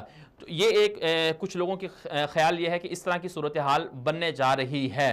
اور اگر پیچھے تاریخی حقائق کو دیکھا جائے، تاریخی حقائق بھی یہی بتاتے ہیں کہ اسرائیل جو گریٹر اسرائیل کا جو منصوبہ ہے، سائکس پیکوس کا جو معاہدہ ہوا تھا 1916 میں، اور اس سے پہلے جب زائونزم قائم ہوئی تھی، زائونسٹ جو تنظیم ہے ان کی صہیونیوں کی یہ قائم ہوئی تھی، اس وقت بھی ان کا خواب یہی تھا. جو اسرائیل کے جھنڈے کے اندر جو دو نیلے نشان ہیں، ان کا مقصد بھی وہ یہی بتاتے ہیں کہ اس سے مراد نیل اور فرات کے جو دو دریا ہیں وہ ہیں. اب فرات تک رسائی کیسے ہوگی؟ وہ عراق میں ہے، تو ظاہر سی بات ہے اس کے لیے انہیں اپنے قدم آگے بڑھانے ہوں گے. اسی لیے کچھ لوگ یہ کہہ رہے ہیں کہ اب یہ سارا معاملہ، پہلے ایران کو اتنی طاقت دی گئی کہ وہ عراق میں آ جائے، اور پھر اس کے بعد شام میں اس کو انوالو کیا گیا، رشیا بھی آیا، اور رشیا اب واپس وہاں سے نکل بھی رہا ہے. اور اب معاملہ یہ ہے کہ اسرائیل کو آگے بڑھایا جائے گا اور ایران کو پیچھے دھکیلا جائے گا. ایک رائے تو کچھ لوگوں کی یہ ہے، جبکہ کچھ دوسرے ماہرین یہ کہتے ہیں کہ ایران کے ساتھ اب معاملہ یہ ہے کہ ایران اور کسی اور ملک کی، چاہے وہ عرب ملک ہو یا کوئی بھی ہو، اس کے ساتھ جنگ چھڑی جائے گی. کیونکہ اس کی وجہ یہ ہے کہ جو اسلحے کے بیوپار ہیں، جو اسلحہ بیچنے والے لوگ ہیں، ان کی خواہش یہ ہے کہ خبر کے مطابق تقریباً 60 ٹریلین سے زائد کا جو اسلحہ ہے وہ مشرق وسطیٰ کے چند ممالک کے پاس موجود ہے، ذخیرہ کیا ہوا ہے. اب اس اسلحے کو کہاں استعمال کرنا ہے؟ اگر یہ ذخیرہ پڑا رہا تو ظاہر سی بات ہے مشرق وسطیٰ کے ممالک مزید اسلحہ نہیں خریدیں گے، اور اسلحہ بیچنے والے سب سے بڑے جو ممالک ہیں ان میں رشیا، امریکہ اور چین شامل ہے، اور وہ کبھی یہ نہیں چاہیں گے کہ ان کے اسلحے کی جو فیکٹریاں ہیں وہ بند ہو جائیں. اس لیے وہ جو 60 ٹریلین کا جو اسلحہ ہے وہ اسے استعمال کرنا چاہتے ہیں. اب وہ اسلحہ کہاں استعمال ہو؟ اب جو شام ہے، شام میں تو استعمال نہیں ہو سکتا کیونکہ شام پہلے ہی تباہ ہو چکا ہے، جتنا استعمال کرنا تھا وہ کر لیا ہے. اور یمن کی جو بات ہے، یمن میں بھی بہت زیادہ استعمال ہو چکا ہے. اب وہ چاہ رہے ہیں کہ کوئی نیا محاذ کھولیں تاکہ اس میں یہ جو اسلحہ ہے یہ وہاں پر یوز ہو جائے. اور کچھ لوگ یہ بھی کہہ رہے ہیں کہ ایران کی جو موجودہ گورنمنٹ ہے، جو ملائی نظام ہے، جو حسن روحانی، جو خمینی انقلاب کے بعد کا جو دور ہے پورا، وہ کہہ رہے ہیں کہ اس نظام کو لپیٹنا چاہتے ہیں. اس نظام کو لپیٹ کر اس کو ایک جنگ کے نتیجے میں لپیٹیں گے. اس لپیٹنے کے بعد پھر کوئی نیا نظام لے کر آئیں گے، اور پھر اس کی دوبارہ سے تجدید بھی ہوگی، دوبارہ سے ایران کو بنایا جائے گا. کچھ لوگوں کا یہ خیال ہے. تو یہ سارے لوگوں کے، ماہرین کے کچھ خیالات ہیں، اور کچھ یہ حقائق بھی ہیں. حقائق جو ہمیں نظر آ رہے ہیں، جو منظرنامہ جو بنتا ہوا نظر آ رہا ہے، وہ اسی طرف رہنمائی کر رہا ہے کہ ایران نے، صحیح بات یہ ہے کہ ایران کو جو یورپین طاقتیں ہیں اور اسی طرح امریکہ ہے، انہوں نے یوز کیا ہے. اس کے جو دلائل ہیں، جو ثبوت ہیں، وہ بھی دنیا کے سامنے پیش کیے جاتے ہیں. کہ عراق کو دیکھ لیجئے کہ اگر امریکہ اور ایران دونوں میں اگر دشمنی ہے، تو پھر امریکہ نے جب ایران اور عراق کی جنگ چھڑی تو اس وقت کس کا ساتھ دیا؟ وہ دنیا کے سامنے ہے کہ عراق کے مخالف تھا امریکہ، تو اس وقت ایران کا ساتھ تھا. اور اسی طرح اس جنگ کے دوران جو 1980 کی دہائی میں لڑی گئی، اس جنگ کے دوران جو ایران نے اسلحہ خریدا، بلین ڈالرز کا جو اسلحہ خریدا، وہ براہ راست اگرچہ نہیں خریدا امریکہ سے، لیکن آئرلینڈ کے واسطے سے امریکہ سے خریدا ایران نے. تو اس وقت سے ان کی دوستی ہے. اور پھر صدام حکومت کو تباہ کرنے کے بعد ایران کو عراق کے اندر عملی طور پر اس قدر مضبوط کیا گیا. تو اس سے بھی لوگ یہ اندازہ لگا رہے ہیں کہ ایران اور امریکہ میں دشمنی نہیں ہے. اگر دشمنی ہوتی تو ظاہر سی بات ہے ایران کو وہاں حکومت کیوں دی جاتی، ایران کو اتنا اثر و رسوخ کیوں دیا جاتا ہے عراق کے اندر. اسی طرح شام کے اندر معاملہ ہے کہ شام کے اندر اگر واقعی یہ دشمنی ہوتی تو پھر ایران کو اتنا اثر و رسوخ کیوں دیا جاتا. اس لیے کچھ لوگ یہ کہہ رہے ہیں کہ دراصل امت مسلمہ کو باہم لڑا کر، عرب ممالک کو اور اسی طرح ایران کو آپس میں ایک دوسرے کے سامنے کھڑا کر کے اسلحے کے بیوپار یہ چاہتے ہیں کہ نیا محاذ کھلے اور اس میں فائدہ اسرائیل کو ہو، اسرائیل اپنے نقش آگے بڑھے، اور ساتھ ساتھ جو دیگر امریکی اور اسرائیلی طاقتیں ہیں، یورپین طاقتیں ہیں، وہ چاہتی ہیں کہ ان کی منڈیاں جو ہیں اسلحے کی وہ بھی چلتی رہیں. اب ایسے میں ہونا کیا چاہیے؟ امت مسلمہ کی ذمہ داری کیا بنتی ہے؟ ظاہر سی بات ہے، جو اصولی بات ہے، جس نے ظلم کیا ہے، ظالم کو اس کے ظلم کا حساب دینا چاہیے، اور جس پر ظلم ہوا ہے اور اس مظلوم کو بھی، اس پر جو مظالم ڈھائے گئے ہیں اس کا حساب ہونا چاہیے. جو ظالم ہے اس کو سزا دی جانی چاہیے، اور جو مظلوم ہیں ان کو ان کا حق ملنا چاہیے. اور اب لیکن امت مسلمہ مزید انتشار کا شکار ہو، اس کے لیے ضرور مسلمانوں کو کچھ نہ کچھ غور تو ضرور کرنا ہوگا کہ ایسی طاقتیں جو دوسروں کے لیے کام کرتی رہیں، اگر ان پر وقت آ رہا ہے تو انہیں سزا بھگتنے دی جائے، لیکن آئندہ کے لیے ایسا لاہ عمل بنایا جائے کہ یہ معاملہ آگے نہ بڑھے اور رک سکے. ایران ایران کے حوالے سے یہ جو کچھ تجزیہ تھا آپ کے سامنے پیش کیا، اور اسی طرح آج ہمارے ساتھ مہمان بھی تشریف لانے تھے، ہمارے ساتھ مہمان موجود تھے، لیکن کسی وجوہات کی وجہ سے 2 مہمان ہمارے ساتھ شریک نہیں ہو سکے۔ بہرحال ایران کے حوالے سے اتنا ہی۔ اس کے بعد پروگرام کا تیسرا حصہ ہے، اس پر ہم بات کریں گے ماہ رمضان کے تقدس کے حوالے سے۔ اسلام آباد ہائی کورٹ کا شاندار فیصلہ ہے، ہمارے ساتھ رہیے گا۔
ناظرین، پروگرام کے تیسرے حصے میں آج ہم بات کر رہے ہیں ماہ رمضان کے تقدس کے حوالے سے۔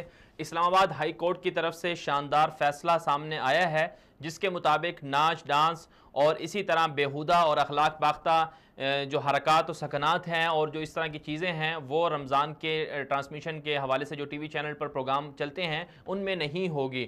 رمضان کے تقدس کے حوالے سے اسلام آباد ہائی کورٹ کے اس فیصلے میں مزید یہ کہا گیا ہے کہ ان لوگوں کو مدعو کیا جائے گا جو کم از کم پی ایچ ڈی اسکالرز ہوں یا ماہر علماء کرام یا مفتیان کرام ہوں۔ یہ فیصلہ کیسے سامنے آیا اور اس فیصلے کے روح رواں کون ہیں، کنہوں نے یہ کیس فائل کیا تھا، آج ہمارے ساتھ وہی صاحب موجود ہیں، وہی شخصیت ہمارے ساتھ موجود ہیں۔ محترم جناب، میں تعارف کروا دیتا ہوں، جناب ایڈوکیٹ محمد وقاص ملک صاحب، سابق سیکرٹری جنرل رہے ہیں اسلام آباد ہائی کورٹ کے۔ السلام علیکم وقاص صاحب، بہت شکریہ آپ نے وقت دیا ہمیں۔ جی وعلیکم السلام جناب۔ جی وقاص صاحب، سب سے پہلے تو پورے پاکستانی قوم کی طرف سے آپ کو مبارکباد کہ آپ نے تنے تنہا یہ کوشش کی اور شاندار فیصلہ رمضان کے تقدس کے حوالے سے سامنے آیا۔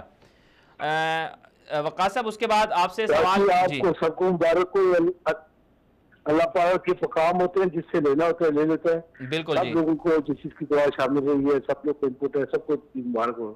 بالکل، اللہ تعالیٰ اسے قبول فرمائے آپ کی اس کاوش کو۔ وقاص صاحب، یہ فرمائیے گا کہ آپ نے یہ کیس فائل کب کیا تھا، اور کیا صرف آپ اکیلے آدمی تھے جنہوں نے یہ کیس فائل کیا تھا، یا آپ کے ساتھ کوئی اور لوگ بھی اس میں شامل رہے؟ یہ جو ابسلیٹی یا اس قسم کے جو پروگرام ہے کافی عرصے سے چل رہے تھے، اور ڈرامہ سیریل اور مختلف اشتہارات، یہ ایک ہی صرف رمضان نہیں بلکہ پورا ٹی وی کا اور ایک جو اسلامک جو ہمارا کلچر ہے اس بہت سے ہٹ کے کام ہو رہا تھا، جس کے اوپر 2013 میں نے اسلام آباد ہائی کورٹ میں ایک پٹیشن فائل کی تھی۔ تو اس دوران محترم جناب قاضی حسین احمد صاحب نے بھی سو موٹو کے لیے سپریم کورٹ میں فائل کر دی، اس کے بعد قاضی صاحب کا انتقال بھی ہو گیا، پھر کچھ جو گائیڈ لائنز آ گئی 2015 میں سپریم کورٹ میں، لیکن یہ کیس چلتا رہا ساتھ ساتھ۔ تو آپ اس کو مسلسل پیروی کرتے رہے، اس کیس کی پیروی کرتے رہے مسلسل آپ؟ جی اللہ کے فضل سے پیروی کرتے رہے، اور لاسٹ ایئر ہم نے اس میں درخواست دی تھی، جس کے بعد یہ جو خاص کر جو رمضان ٹرانسمیشن ہے اس کی طرف عدالت کی توجہ مبذول کرائی تھی، اور اللہ کے فضل سے گزشتہ سال بھی کافی احترام کو ملوث خاطر رکھا گیا، اور اس سال دوبارہ جب یہ رمضان کی آمد شب برات تھی اور سب لوگ دعا مانگ رہے تھے، تو ساتھ یہ بھی سوچ آئی کہ اس سال رمضان ٹرانسمیشن کوئی گائیڈ لائن نہیں آئی اس کے اوپر، تو اس کے اوپر دوبارہ ہم نے سی ایم فائل کی، اس میں پٹیشنر میں خود تھا، تو اس کو جب درخواست دی تو جج صاحب نے اس کے فوری طور پر ایکشن لیا، اور فائنل آرگومنٹ کا حکم تھا، اس میں فائنل آرگومنٹ ہو گئے، اور اللہ کی فضل۔ جی وقاص صاحب، یہ فرمائیے گا کہ اتنا عرصہ انتظار کیوں کرنا پڑا ہے؟ 5 سال آپ نے فرمایا کہ 2013 میں کیس فائل کیا تھا، تو 5 سال کیوں لگ گئے اس فیصلے کو آتے آتے؟ 5 سال جو ہے میں نے آپ سے گزارش کی کہ اس سے قبل سپریم کورٹ میں سو موٹر چل رہے تھے. قاضی حسین احمد صاحب کی پٹیشن بھی پینڈنگ تھی اس موضوع پہ. اور اسی طریقے سے بعد میں جیو وغیرہ نے کچھ کیا مطلب پٹیشن ایک وہ بنایا جائے کوئی کوڈ آف کنڈکٹ جو 2015 میں ہے. تو اس دوران لگتے تھے فیصلے, لیکن مختلف وجوہات کی وجہ سے التوا میں جاتا رہا یہ فیصلہ. لیکن جب لاسٹ ایئر جب توہین رسالت کے حوالے سے فیصلہ آیا اور یہ شبہ سامنے آیا تو دوبارہ یہ کیسز اوپن ہوئے, جس میں عدالت نے پھر بلجمعی کے ساتھ بڑی ان کا اللہ تعالیٰ نے ان کو استطاعت دی, ان کو استقامت دی, تو انہوں نے اس کو ٹیک اپ کیا اور اس کے اوپر ڈیسیژن آیا. لاسٹ ایئر کے بعد اس وقت پھر ہمیں ضرورت محسوس ہوئی کہ اس کے اوپر سی ایم ڈالی کہ بھی اس کے آپ رمضان کے اندر تقدس چلتا رہے گا. جبکہ دیکھیں وہ ڈیورنگ آرگومنٹ جج صاحب نے بڑی خوبصورت بات کی کہ اگر آپ کرکٹ دیکھتے ہیں تو وہاں سے ایکسپرٹ آپ Australia, New Zealand, West Indies سے بلا کے لاتے ہیں, جس سے بتاتے ہیں کہ اس کی بالنگ اچھی ٹھیک نہیں ہے, اس سے شاٹ ٹھیک نہیں کھیلی. اور جب ایک ٹیم کا بڑا ڈیلیکیٹ مسئلہ ہے, بڑا توجہ طلب بات ہوتی ہے, اس کے اوپر بیان کرنے کے لیے آپ ایسے لوگوں کو بٹھا لیتے ہیں. یہ نہیں کہتے خدا نہ خاصہ کہ مسلمان نہیں, ہمارے بہن بھائی مسلمان ہیں, لیکن ٹیم پہ عبور ہونا اور اس کو بیان کرنا ان کا ہونا چاہیے, اس کے اندر گرپ ہونی چاہیے اس کی سبجیکٹ پہ. اسی حوالے سے آپ کو شو بز سے تعلق ہے, آپ نے مارننگ شوز کرنے ہیں, آپ نے اس کے بعد ڈانس کرنا ہے, ناچ کا نہ کرنا اسی فرق نے, چاہے وہ فیمیل ہے یا میل ہے یا تو مسخر اڑانا ہے. تو ایسا کنسیپٹ قوم کے اندر نہیں جانا چاہیے بچوں کے ذہنوں میں کہ یہ وہ لوگ ہیں جو اسلام کی شاد کریں گے یا اسلام کے اوپر عمل درآمد دینا. وہ عجیب سے کنسیپٹ ریٹنگ کے چکر میں جاتا, تو یہ ریٹنگ کے چکر میں ہماری پوری قوم کا بیڑا غرق کر دیا تھا. اور اس میں آپ دیکھا کہ وینا ملک اور کون نہیں ہے جسے پروگرام نہیں کیا اس کے اندر. بالکل آپ نے کہا کہ اس میں فیصلے میں بھی یہ کہا گیا کہ کم از کم جو ماہر ہوں اس میں پی ایچ ڈی اسکالر کی بھی شرط لگائی گئی ہے. تو کچھ لوگ یہ اعتراض کر رہے ہیں کہ پی ایچ ڈی اسکالرس تو لوگوں کو نہیں ملیں گے, کیونکہ یہ شرط پی ایچ ڈی اسکالرس کی یہ ضروری شرط ہے, یا کم از کم انہوں نے ایک لیول بتایا ہے کہ کم از کم اس طرح کے لوگ ہونے چاہیے. نہیں, وہ اس طرح ہوا تھا کہ فیصلے کے اندر تھوڑا سا اس کے اندر جو اوپن کورٹ میں ڈیسائیڈ ہوا تھا, وہ جو فیصلہ تھا وہ اوپن کورٹ میں جو ڈیسیژن ہوا تھا, چند الفاظ بیچ میں وہ ججمنٹ میں نہیں آ سکے, جس کے اندر میں نے دوبارہ درخواست دی تھی کہ آپ اس کرائٹیریا کو واضح کر دیں کہ کون وہ لوگ ہیں جو اس کا پروگرام کر سکتے ہیں. تو اس میں انہوں نے پھر اس کو الیبوریٹ کر دیا, بتا دیا, اس کی تفصیل دے دی کہ اس کے اندر آپ عالم دین اور جو دین پہ عبور رکھتے ہیں, اور کم از کم ان کا لیول ہونا چاہیے. اس میں یہ نہیں کہا کہ پی ایچ ڈی کی ڈگری ہونی چاہیے, کم از کم جو بیان کرے, آخر کروڑوں لوگوں نے اس کی بات کو سننا ہے, 22 کروڑ ہمارے لوگ ہیں اور وہ شاید انٹرنیشنلی بھی سنا جاتا ہے. تو آپ ایسے بندے کو لے کے آئے جس کی شخصیت, جس کی بات میں اتنا مزہ ہو, فرض کریں کہ اب جمیل صاحب اگر کئی چیزوں نے پی ایچ ڈی کی ڈگری نہیں ہے ان کے پاس, تو کیا یہ اس کے اوپر بیان نہیں کر سکیں گے؟ تو یہ بالکل غلط بات ہے. وہ ایک بتانے کی بات ہے کہ کم از کم ہمیں معیار کو, اسٹینڈرڈ کو اپ کرنا چاہیے کہ جس میں دین کی واقعی خدمت ہوتی ہوئی نظر آئے.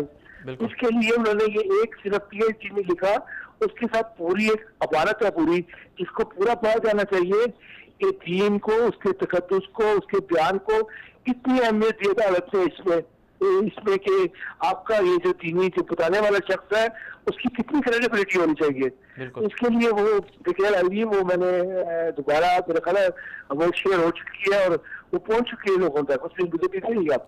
ایک اور اعتراض وقاص صاحب یہ کیا جاتا ہے کہ یہ فیصلہ صرف کیا ماہ رمضان کے تقدس کے لیے ہی کیا گیا ہے یا پھر اس کو پورے سال کے لیے ہونا چاہیے, کیونکہ رمضان کے علاوہ بھی ہم دیکھتے ہیں کہ بہت سارے ایسے حیا باختہ پروگرام چلتے ہیں, ڈانس بھی ہوتا ہے اور ایسے ایسے ڈرامے بھی چلتے ہیں جو ہماری تہذیب ان کی اجازت نہیں دیتی ہے. اس میں گزارش یہ ہے کہ میں نے آپ سے شروع میں گزارش کی تھی کہ بعض جگہوں پہ ہمارا دین, ہمارا مذہب, ہمارا کلچر, ہمارا ماحول, ہماری فیملی, ہمارے گھر, ہمارے بچے یہ اجازت نہیں دیتے کہ ہر چیز ہمارا جو معاشرہ ہے کہ ہم وہ چیزیں دیکھ سکیں. وہ مخرب اخلاق, وہ اشتہارات جس میں فیملی پلاننگ سے ریلیٹڈ تھے, بعض آئس کریم کا اشتہار ہے, کیوں موبائل کا اشتہار ہے, ٹی وی میں ایسے ایسے اشتہارات چلتے تھے, ان کی ڈریسنگ, اس کا کانسیپٹ, اس آپ ایک چیز ڈیسنٹ طریقے سے بھی تو بتا سکتے ہیں. اور یہ مثال دیتے ہیں ہمارے جو مخالفین جو آرگومنٹ کرتے ہیں جی کہ جی وہ چینل سوئچ کر لیں, آپ کو کیا ہے, یہ ہے مطلب کہنے کی بات یہ جو ترقی یافتہ قومیں ہیں جس کو مہذب قومیں کہتے ہیں, وہ بھی رات کو بچے جب سو جاتے ہیں اسکول ٹائم ہوتے تب بتاتے ہیں کہ ایڈلٹ کا ٹائم ہے, یہ چیز ایڈلٹ دیکھ سکتے ہیں, وہ بھی اس قدر اس کے اوپر دھیان رکھتے ہیں اپنی نیشن بلڈنگ پہ. جبکہ ہمارے ہاں تو کانسیپٹ ہی ہو رہا ہے, اور یہ اس قسم کے ڈرامے دکھاتے ہیں, گناہ ہو جاتا ہے کسی بچی کے ساتھ یا کسی اس قسم کا گناہ ہو جاتا ہے, اس کی اس قدر تشہیر کر دیتے ہیں وہ بھی ہمارے معاشرے میں عام ہو جاتا ہے. میرا جو پٹیشن کا نظر لباب ہے وہ یہ تھا کہ تمام تر اشتہارات, تمام تر ٹی وی ڈرامے, تمام تر اس کا سیٹ اپ جو ہے کم از کم ہمارے اسلامی معاشرے اور تشخص کو باہر رکھتے ہوئے ہونا چاہیے. وہ ان حدود اور قیود کو کراس نہ کریں جو اللہ نے متعین کی ہوئی ہے. بدقسمتی سے میں صرف مسلمان ہوں لیکن اچھا مسلمان تو نہیں بن سکتا, لیکن اس کا یہ بھی مقصد نہیں ہے کہ میں ایسے اقدامات کروں جس سے باقی لوگوں کا دین, مذہب اور ان کا جو پرائیویسی ہے وہ متاثر ہونے شروع ہو جائے. ایک ایسا اشتہار جو اپنی والدہ, بیگم, بچوں کے ساتھ بیٹھ کے نہیں دیکھ سکتا, اس کا ٹی وی پہ چلنے کا کوئی جواز نہیں ہے. ایک ایسا سین جو میں اپنی وائف کو اس کے سامنے بیٹھ کے نہیں دیکھ سکتا, اس کو نہیں آنا چاہیے. کہ باہر لوگ آرگومنٹ کرتے ہیں کہ اپنی چار دیواری پہ اپنے گھر کو سامنے رکھ کے, اپنی شخصیت کو سامنے رکھ کے سوچیں کہ کیا اپنے دل پہ ہاتھ رکھے کہ کیا آپ یہ دیکھ سکتے ہیں, تو اندر کا ان کا سینسر ان کو تھرو دے گا کہ اللہ نے منع کیا ہے, بے شک آپ پبلکلی بھی نہیں دکھا سکتے. خاص طور سے مذہب کو گلیمرائز کرنا. جی وقاص صاحب آپ نے بالکل درست فرمایا کہ ایسی چیزیں چلتی ہیں, لیکن سوال پھر یہی ہے کہ جو آپ کا فیصلہ ابھی جو آیا ہے, جو آپ کے جو مقدمہ فائل ہوا تھا, جو آپ نے توجہ دلائی تھی, کیا یہ فیصلہ صرف رمضان تک ہی محدود رہے گا یا یہ فیصلہ پورے سال تک چلے گا؟ نہیں, وہ اللہ کے حکم سے ہماری پٹیشن کمپریہنسو ہے, وہ پورے اس کے سسٹم کے بہتری کے لیے تھی. یہ شارٹ آرڈر ہے, ابھی اس میں ڈیٹیل ججمنٹ آنی ہے. جب ڈیٹیل ججمنٹ آئے گی تو انشاءاللہ اللہ کے حکم سے اللہ کی اذان کا پیکیج اور یہ جو تمام چیزیں ہیں یہ آپ کو انشاءاللہ فار ایور ملیں گی. یہ مکمل ڈیٹیل آئے گی. فوری طور پہ رمضان تھا یہ درخواست کے اوپر یہ انہوں نے دفعے کا فیصلہ کیا ہے. ڈیٹیل ججمنٹ ابھی ریزرو ہے اور انشاءاللہ مجھے اللہ کی سے پوری توقع ہے, اور جو اللہ تعالیٰ انشاءاللہ اس کا دے گا جیسا کوئی استقامت دے گا, پورے سال کے لیے آئے گی, تمام چیزوں کو ایڈریس کرے گی. جی بہت شکریہ وقاص صاحب, آپ نے ہمیں وقت دیا. جی ناظرین, یہ تھے وہ عظیم شخص جسے پوری قوم سلام بھی پیش کر رہی ہے اور داد بھی دے رہی ہے, کہ جنہوں نے توجہ دلائی اور مسلسل پیروی کرتے ہوئے اسلام آباد ہائی کورٹ میں پاکستان کے سماج اور پاکستان کی تہذیب اور ثقافت اور کلچر اور نوجوانوں کو بے حیائی اور فحش گوئی اور حیا باختہ اور اخلاق باختہ پروگراموں سے دور رکھنے کے لیے انہوں نے ایک پٹیشن دائر کی تھی. اس پر فیصلہ ہوا تھا اور یہ فیصلہ یقیناً قابل تحسین ہے, کیونکہ نہ صرف رمضان کا تقدس مسلمانوں کی ذمہ داری ہے کہ مسلمان رمضان کے تقدس کا خیال رکھیں, کیونکہ رمضان میں ہم دیکھتے ہیں جو غیر مسلم ہیں, جو روزہ نہیں رکھتے, وہ بھی مسلمانوں کا اور رمضان کا احترام کرتے ہیں. پھر آخر کیا وجہ ہے کہ ہمارے مسلمان رمضان کا احترام کیوں نہیں کرتے, اور کیوں رمضان میں اس طرح کی چیزوں کو اگنور نہیں کرتے اور اس کے خلاف آواز نہیں اٹھاتے. تو بہرحال ہائی کورٹ کا, اسلام آباد ہائی کورٹ کا یہ فیصلہ نہایت شاندار ہے. اب سوال یہ ہے کہ اس فیصلے کو کیا صرف رمضان تک ہی محدود رکھا جائے گا, یا اس کی جو عملی طور پر اس کو نافذ کرنے کا معاملہ ہے اس کو پورے سال تک بڑھایا جائے. تو جیسا کہ انہوں نے بھی کہا, وقاص صاحب نے بھی, کہ اس معاملے کو انشاءاللہ جو اس میں جو تفصیلی جو فیصلہ ہے وہ آنا ہے, اور اس میں ضرور یہ پورے سال تک کے لیے کوئی نہ کوئی گائیڈ لائن ہوگی اور رہنمائی کی جائیں گی. اور ہونا بھی یہی چاہیے کہ جتنے بھی ہمارے انٹرٹینمنٹ کے نام پہ جو ٹی وی چینل چل رہے ہیں ان میں کچھ اس طرح کی چیزیں ہیں, ان کے لیے کوئی کم از کم کوئی کرائٹیریا ہونا چاہیے, کوئی حدود و ضوابط ہونے چاہیے, کوئی باقاعدہ اس کے لیے مانیٹرنگ سیل ہونا چاہیے جو اسے مانیٹر کرے, اور اس میں جو ایسی چیزیں ہیں اگر کوئی کرے بھی صحیح تو اس پر بھاری جرمانہ عائد کیا جائے, کم از کم ان کا لائسنس معطل کیا جائے, یا اس طرح سے دیگر جو سزائیں قانون کے مطابق ہوں انہیں دی جائیں. کیونکہ یہ پاکستان اسلام کی بنیاد پر بنا تھا, اسلام کے نام پر بنا تھا, اور جن مسلمانوں نے اس پاکستان کے لیے قربانیاں دی ہیں، ان کا مقصد اور ہدف اور مطلب صرف اور صرف ایک ہی تھا کہ پاکستان کو دنیا کے لیے ایک ایسا آئیڈیل ملک بنایا جائے، ایک ایسا نمونہ دنیا کے سامنے پیش کیا جائے کہ لوگ دنیا جب دیکھے تو واقعی کہے کہ واقعی ایک نظریاتی اسلامی ملک جس کو ایک نظریہ اسلام کی لا الہ الا اللہ کی بنیاد پر حاصل کیا گیا تھا پاکستان، وہ واقعی اسلام کی عملی تشریح و تعبیر کا ایک مرکز ہے، یہ ہونا چاہیے تھا۔ لیکن ہمارے ہاں سیکولرزم پھیل گیا، لبرلزم پھیل گیا، اور کچھ لوگ ایسے آگئے جو جنہوں نے نظریہ پاکستان کی ہی نفی کر دی، اور جن لوگوں نے لاکھوں 10 لاکھ 20 لاکھ سے زیادہ لوگوں نے جو قربانیاں دی ان کو ہی جھٹلا دیا اور کہا کہ پاکستان تو ایک سیکولر اسٹیٹ ہے اور سیکولرزم کے نام پر بنا گیا تھا۔ تو ظاہر سی بات ہے ایسے لوگوں کی ہمیں مخالفت کرنی ہوگی۔ آج ہم بات کر رہے تھے بیت المقدس کے حوالے سے، مسجد اقصیٰ پر جو قبضے کے 70 سال گزرے ہیں۔ پروگرام کے پہلے حصے میں ہم نے اس پر بات کی، پروگرام کے دوسرے حصے میں ہم نے بات کی ایران امریکہ جوہری معاہدے کا جو خاتمہ ہوا ہے، اس کے اہداف اور نقصانات کیا ہیں، پس منظر کیا ہے اور پیش منظر کیا ہے۔ جبکہ پروگرام کے تیسرے حصے میں ہم نے بات کی ہے ماہ رمضان کے تقدس کے حوالے سے اسلام آباد ہائی کورٹ کا جو فیصلہ آیا ہے اس پر بات کی ہے ہم نے، اور اسی طرح جو یہ فیصلہ ہے اس فیصلے کے اثرات کیا ہوں گے، کیا یہ فیصلہ صرف ٹی وی چینلز کے لیے ہے یا دیگر اداروں کے لیے بھی ہے، دیگر تقریبات کے لیے بھی ہے، اور کیا اس فیصلے کو پورے سال کے لیے ہونا چاہیے یا صرف رمضان مبارک کے لیے ہونا چاہیے، اس پر ہم نے بات کی تھی پروگرام کے تیسرے حصے میں۔ اگر دیکھا جائے تو ماہ رمضان کا تقدس ظاہر سی بات ہے چند دن کے بعد ماہ رمضان آ رہا ہے، تو اس کے احترام اور اس کی تیاری کے لیے مسلمان پورے سال تیاری کرتے ہیں، اور رمضان آنے سے پہلے جو شعبان کا مہینہ ہوتا ہے اس میں بھی مسلمانوں کا ذوق و شوق جو ہے وہ مزید بڑھ جاتا ہے۔ تو ایسے میں ہر مسلمان کی ذمہ داری بنتی ہے کہ وہ اپنے ارد گرد معاشرے میں جو لوگ ہیں اگر وہ احترام رمضان کو نہیں سمجھتے یا اس میں کچھ کسی وجہ سے کسی کمی یا کوتاہی کا شکار ہیں کچھ لوگ، تو ان کی رہنمائی ضرور کرنی چاہیے، اور اس فیصلے کو سامنے رکھ کر تمام مسلمانوں کی بالخصوص تمام اہل پاکستان کی ذمہ داری بنتی ہے کہ پاکستانی سوسائٹی کے اندر، پاکستان کے معاشرے کے اندر ایک ایسی فضا قائم کی جائے کہ جس سے پاکستان ایک عملی تجربہ گاہ بن جائے اسلام کی، اور پھر جب عملی تجربہ گاہ بن جائے گی اسلام کی تو پھر ہمارے مسائل بھی حل ہو جائیں گے اور مسلمان بھی خوشحال ہو جائیں گے، اور ظاہر سی بات ہے پھر پورے پاکستان کی پوری دنیا میں عزت بھی ہوگی۔ تو اسی حوالے سے ہم نے آج بات چیت کی تھی، تو اس حوالے سے آپ کو ہمارا یہ پروگرام کیسا لگا، اس حوالے سے اپنا فیڈ بیک بھی آپ دے سکتے ہیں، اور اس کے لیے وصال اردو کے آفیشیل فیس بک پیج کو بھی جوائن کر سکتے ہیں، ٹویٹر پہ بھی پیج ہے اس کو بھی جوائن کر سکتے ہیں۔ پروگراموں کو دیکھنے کے لیے آپ یوٹیوب پر وصال اردو کے پیج کو جوائن کر سکتے ہیں۔ آج کے لیے اتنا ہی، اجازت دیجیے، اللہ حافظ۔